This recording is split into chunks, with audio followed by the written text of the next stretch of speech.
오늘은 마가복음 8장 27절부터 9장 1절까지 말씀 보도록 하겠습니다. 한 목소리로 봉독하겠습니다. 시작. 예수와 제자들이 빌립보 가이사랴 여러 마을로 나아가실새 길에서 제자들에게 물어 이르시되 사람들이 나를 누구라고 하느냐? 제자들이 여짜와 이르되 세례 요한이라 하고 더러는 엘리야 더러는 선지자 중에 하나라 하나이다. 또 물으시되 너희는 나를 누구라 하느냐? 베드로가 대답하여 이르되 주는 그리스도시니이다 하매 이에 자기의 일을 아무에게도 말하지 말라 경고하시고 인자가 많은 고난을 받고 장로들과 대제사장들과 서기관들에게 버림받아 죽임을 당하고 사흘 만에 살아나야 할 것을 비로소 그들에게 가르치시되 드러내놓고 이 말씀을 하시니 베드로가 예수를 붙들고 항변하매 예수께서 돌이키사 제자들을 보시며 베드로를 꾸짖어 이르시되 사탄아 내 뒤로 물러가라. 내가 하나님의 일을 생각하지 아니하고 도리어 사람의 일을 생각하는도다 하시고 무리와 제자들을 불러 이르시되 누구든지 나를 따라오려거든 자기를 부인하고 자기 십자가를 지고 나를 따를 것이니라. 누구든지 자기 목숨을 구원하고자 하면 잃을 것이요 누구든지 나와 복음을 위하여 자기 목숨을 잃으면 구원하리라. 사람이 만일 온 천하를 얻고도 자기 목숨을 잃으면 무엇이 유익하리요? 사람이 무엇을 주고 자기 목숨과 바꾸겠느냐? 누구든지 이 음란하고 죄 많은 세대에서 나와 내 말을 부끄러워하면 인자도 아버지의 영광으로 거룩한 천사들과 함께 올 때에 그 사람을 부끄러워하리라. 또 그들에게 이르시되 내가 진실로 너희에게 이르노니 여기 서 있는 사람 중에는 죽기 전에 하나님의 나라가 권능으로 임하는 것을 볼 자들도 있느니라 하시니라. 아멘. 오늘은 마가복음 8장 말씀을 가지고 그리스도의 십자가라고 하는 제목으로 묵상 나눔하도록 하겠습니다. 오늘 본문 먼저 첫 번째 부분 27절로 30절 베드로의 신앙 고백입니다. 당시 사람들은 예수님을 가리켜서 더러는 세례 요한으로 또 엘리야로 선지자로 알고 있었습니다. 그래서 예수님께서 제자들에게 물으셨어요. 너희는 나를 누구라 하느냐? 이때 베드로가 역사의 길이 남을 그러한 대답을 하죠. 주는 그리스도시요 살아계신 하나님이시니이다. 예수께서 베드로를 칭찬하시고 이를 알게 하신 분은 하나님이시라 이렇게 말씀하시면서 그의 고백 위에 교회를 세우시겠다 이렇게 말씀하셨습니다. 한번 따라해 봅시다. 확실한 신앙 고백의 사람이 되라. 주는 그리스도시요 살아계신 하나님이라고 하는 베드로의 고백은 그리스도인이라면 평생 꿈에서라도 잊지 말아야 할 그러한 신앙 고백입니다. 예수님께서 베드로의 고백을 들으시고 왜 그토록 기뻐하셨을까요? 당시 사람들과 달리 베드로가 예수님을 그리스도요 사람이 아닌 하나님으로 믿고 그렇게 고백했기 때문입니다. 이 베드로의 신앙 고백이야말로 기독교의 핵심이죠. 이 믿음의 고백 위에 교회가 세워졌고 모든 사역들이 이루어지기 때문입니다. 베드로처럼 우리의 삶의 현장에서 또 이 고백을 적용하고 실천할 수 있어야 할 것입니다. 과연 나는 예수님을 어떤 분으로 그렇게 고백하고 있습니까? 정말 나는 예수님이 나를 구원하실 메시아요 살아계신 하나님으로 나는 고백하고 있는가요? 만약 정말 내가 예수님을 살아계신 하나님으로 그렇게 고백한다면 우리가 어떤 상황에서도 그 주님의 말씀에 순종해야 할 것입니다. 그리고 자기를 부인하고 예수님을 따라가는 그러한 삶을 살아야 됩니다. 자, 온 천하를 얻는 것보다 더 귀한 것은 주님과 함께 영광의 나라에 들어가는 것이죠. 우리가 이 확실한 신앙 고백을 통해서 기쁨으로 예수님을 뒤따라가는 저와 여러분들 되시기를 주님의 이름으로 축원합니다. 두 번째는 31절로 33절인데요. 예수님의 순한 예고와 베드로의 항변입니다. 한번 따라해 봅시다. 예수님의 순한 예고와 베드로의 항변. 예수님께서 비로소 자신이 십자가의 죽음으로 또 3일 만에 다시 살아나실 것이라는 것을 밝히시자 베드로가 예수님을 붙잡고 항변합니다. 주여 그리마옵소서 이 일이 결코 주에게 미치지 아니하리이다. 그래요. 자, 여기서 항변했다라고 하는 말은 예수께서 베드로를 꾸짖으실 때에 사용하신 그러한 단어예요. 베드로가 예수님을 꾸짖었다는 거죠.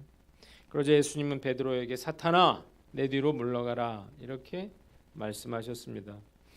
베드로가 예수님을 꾸짖으면서까지 그렇게 예수님을 막아선 이유가 있습니다. 첫째로 예수님을 위하는 그러한 인간적인 마음 때문이었습니다. 베드로는 절대로 이런 일은 일어나서는 안 된다고 생각했습니다. 예수님을 사랑했기 때문이죠. 그러나 이것은 예수님께서 십자가에 달려 죽으시고 부활하심으로 인류를 구원하시기 위해 오신 삶의 목적을 부정하는 것이었습니다. 둘째로 예수님의 십자가 사건은 그가 절대로 원하는 것이 아니었기 때문입니다. 그에게 있어서 예수님은 비천한 어부였던 자신의 신분을 상승시켜 주시고 위대하게 쓰임받게 해주실 유일한 분이었습니다. 그 기대가 무너지려고 하자 그는 예수님을 꾸짖어서라도 말리려고 했던 것입니다. 한번 따라해 봅시다. 하나님의 뜻을 분별하라. 베드로는 예수님이 죽으시면 절대 안 된다 이렇게 생각했어요. 그리고 그것이 예수님을 위하는 길이라고 믿었습니다. 그러나 그의 이러한 확신은 예수님의 사명을 막아서는 것이기 때문에 예수께로부터 사탄아 물러가라 라고 하는 책망을 받았습니다. 생각해 보면 하나님을 위한다면서 하나님의 뜻을 가로막고 하나님의 영광을 위하는 일이라면서 하나님의 영광을 가리우는 일이 얼마나 많은지 몰라요.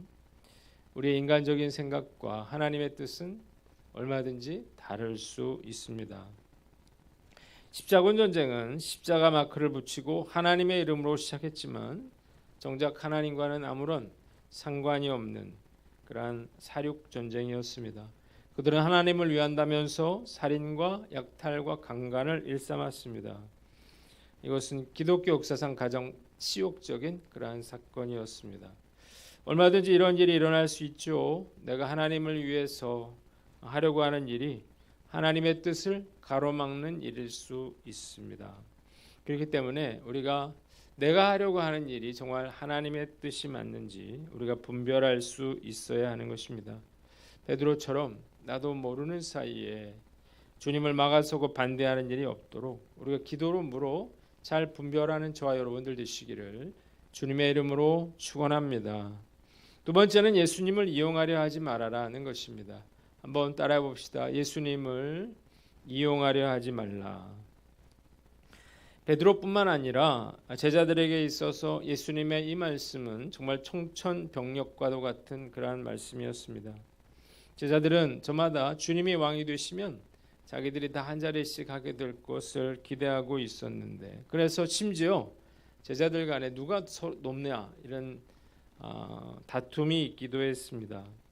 이런 상황에서 예수님이 십자가에 못 박혀 죽으신다고 하는 것 결코 받아들일 수 없는 일이었습니다. 자, 베드로는 주는 그리스도시요 살아계신 하나님의 아들이시니다 이런 믿음의 고백을 해서 칭찬받았지만 주님을 꾸짖고 막아서다가 사탄아 물러가라 이런 책망을 받았는데 우리가 아는 것과 행동하는 것은 참 다른 일이라는 사실을 알 수 있습니다. 말씀 묵상하면서 과연 나는 예수님을 어떤 분으로 알고 있는가 한번 진지하게 자문해 봅니다. 저 역시 제자들처럼 하나님의 영광을 위한다는 명목으로 목회에 대한 그러한 성공을 꿈꾸고 제 이름을 드러내고 싶은 그러한 마음이 있었습니다. 예수님을 이용하려고 하는 것인데 내 뜻대로 되지 않아서 낙심하고 원망하던 중에 주님을 믿는다고 하는 것은 내 뜻이 아니라 주님의 뜻을 따라 사는 것이라는 사실을 깊이 깨닫고 크게 회개한 일이 있습니다. 오늘 난 어떤가 한번 생각해보고 매 순간 깨어있어 예수님을 이용하지 않고 그 뜻을 이루어드리는 저와 여러분들 되시기를 주님의 이름으로 축원합니다. 마지막으로 34절로 38절입니다. 한번 따라해 봅시다. 제자가 되기 위한 두 가지 조건.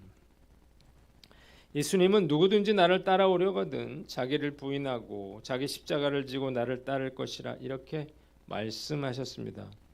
예수님의 제자로 살려고 노력하는 사람들, 누구든지 자기를 부인하고 날마다 자기 십자가를 지고 따라갈 각오가 되어 있어야 하는 것입니다. 한번 따라 봅시다. 자기를 부인하라. 자, 자기를 부인한다고 하는 것이 무엇인가요? 내 고집과 자아를 꺾는 것입니다.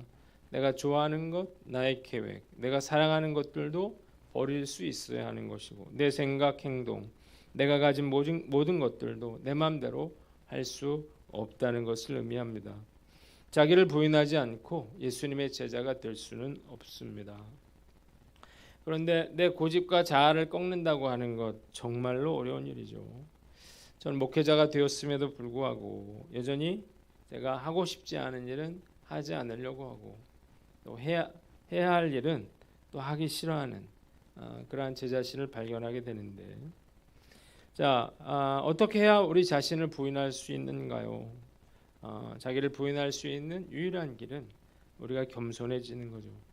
나 자신이 정말 아무것도 아니라는 사실을 깊이 깨달을 때 비로소 자기 뜻과 자기 생각이 사라지게 되는 것입니다. 오늘 내 뜻과 내 생각 내려놓고 온전히 주님만 따르는 저와 여러분들 되시기를 주님의 이름으로 축원합니다. 마지막으로 자기 십자가를 지라는 것입니다. 한번 따라 봅시다. 자기 십자가를 지라. 예수님의 제자가 되려면 자기 십자가를 지고 예수님을 따라야만 합니다. 자기 십자가가 무엇인가요? 저는 주님께서 우리에게 맡겨주신 사명이라고 생각합니다. 믿지 않는 가족 구원일 수 있고, 또 우리가 전도하다가 무시당할 수도 있고, 시험 든 그러한 성도들을 달래는 일, 또 제자 훈련이라든지 재정적인 어려움, 육체적인 피곤함과 고통, 또 고통스러운 설교 작성, 시간이 지나도 나아지지 않는 그러한 상황들을 견디는 것입니다. 자기 십자가를 지고 주님을 따르는 일은 정말 어려운 일이죠. 과거에도 어려웠지만 지금도 어렵고 앞으로도 쉽지 않을 것입니다. 그러나 우리가 예수님을 따라가려고 한다면 이 모든 것을 참아내야 하는 것입니다. 주님께서는 자기 목숨을 구원하고자 하는 자는 잃을 것이요 예수님과 복음을 위해서 자기 목숨을 잃으면 구원하리라 말씀하셨는데, 죽어야 살고 버려야 얻는 것입니다. 그래서 자기를 부인하고 자기 십자가를 지고 예수님을 따르는 것은 희생도 아니고 또 손실도 아니고 헌신도 아닌 거죠. 자기 부인과 십자가 뒤에는 놀라운 하나님의 영광이 주어지기 때문입니다. 자, 나는 어떤가 생각해 봅니다. 지금도 앞이 캄캄하지만 그럼에도 불구하고 우리가 자기 자신을 부인하고 십자가를 지고 예수님을 따라가야 합니다. 그것이 제자로서의 마땅히 살아가야 할 길이고, 주님께서 나에게 베풀어 주신 그 은혜에 보답하는 길이고, 남은 인생을 잘 살아갈 수 있는 길이기 때문입니다. 나의 아픔과 고통이 한 사람의 인생을 바꿀 수 있고 생명을 구원할 수 있고 생명의 면류관을 얻는 영광을 누릴 수 있다면 온전히 이 믿음의 길을 걸어가는 저와 여러분들 되시기를 주님의 이름으로 축원합니다. 기도하겠습니다. 하나님 아버지, 온전히 그리스도의 제자로서 살게 하여 주시옵소서.